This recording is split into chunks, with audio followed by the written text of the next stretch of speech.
हमने सोचा कि आप जो हैं भगवत गीता, महाभारत, आध्यात्म, मोटिवेशन तमाम पहलुओं पर खुल के बोलते हैं। लोग आपके कही हुई बातों को सुनते हैं, पसंद भी करते हैं, वायरल भी होते हैं आपके कोट्स। तो हमने सोचा क्यों ना जो ये विवाद चल रहा है उस पर आपकी राय जानी जाए।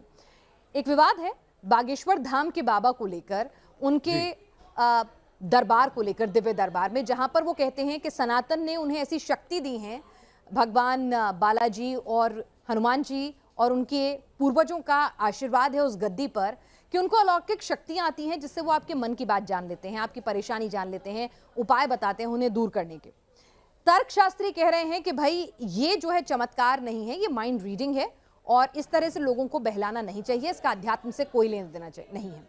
अगर हम धर्म गुरुओं की बात करें तो वो भी बटे हुए हैं, कोई कहता है कि नहीं भाई सनातन में शक्तियां हैं, कोई कहता है नहीं। डॉक्टर विवेक बिंद्रा क्या कहते हैं? मैं बागेश्वर बाबा धाम को ज़्यादा बहुत जानता नहीं हूँ, पर आपके प्रश्न का उत्तर ज़रूर दे सकता हूँ। ये आध्यात्मिक शक्ति नहीं है, ये भौतिक शक्तियाँ होती हैं।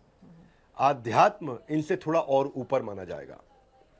ये शक्तियाँ सिद्धियों के द्वारा प्राप्त की जा सकती हैं और ये शक्तियाँ भी भगवान की कृपा से प्राप्त की जा सकती हैं। अभीमा, लगीमा, वशयिता, कामा वशयिता, बहुत 8 प्रकार की सिद्धियाँ होती हैं, अष्ट सिद्धि।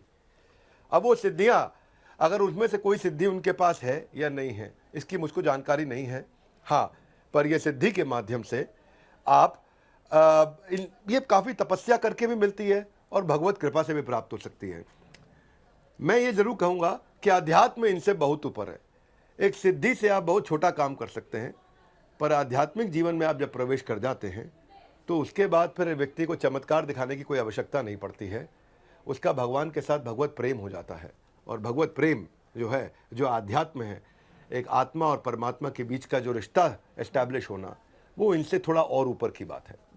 डॉक्टर बिंद्रा, जो रैशनलिस्ट हैं वो ये कह रहे हैं कि जो शक्तियां, जिनको आपने कहा कि जो भौतिक शक्तियां हैं ये होती हैं, क्या ये भौतिक शक्तियां जो हैं वो मन की बात जान लेती हैं, लेकिन क्या मेरा इलाज भी कर सकती हैं? क्योंकि ऐसे दावे किए जाते हैं कि आपकी बीमारी का इलाज जिसमें छिपा है, आपकी परेशानी का इलाज जिसमें छिपा है।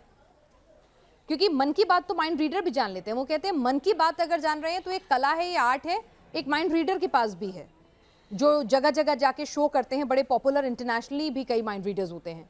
तो कह रहे हैं कि इसे सनातन से मत जोड़िए, इसे आर्ट कहिए, कला कहिए, क्योंकि आप किसी की बीमारी का ठीक करने का दावा मत कीजिए।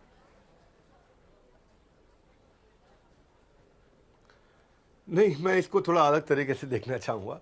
आप कह रहे हैं सनातन से मत जोड़िए या सनातन धर्म से मत जोड़िए। मैं ये कह रहा हूँ भौतिक शक्तियाँ, आध्यात्मिक शक्तियाँ दोनों सनातन धर्म से जोड़ी जा सकती हैं। सनातन धर्म से दोनों को जोड़ा जा सकता है। वो कह रहे हैं इसको मत जोड़िए, उसको जोड़िए, उसको मत जोड़िए। सनातन धर्म सभी को जोड़ रहा है अपने साथ में। जो हमारे शास्त्र हैं वो परिपूर्ण है, वो संपूर्ण है।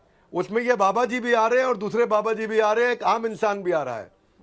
भगवत गीता पढ़ता है जो व्यक्ति, जो वेद पुराण पढ़ सकता है, तो उसका भौतिक और आध्यात्मिक दोनों जीवन अच्छे हो जाते हैं।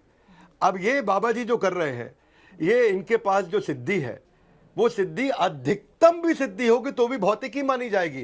वो उन 14 भौतिक लोकों की सिद्धि है। अतल, वितल, सुतल, तलातल, रसातल, महातल, पाताल, ये नीचे के लोक हैं।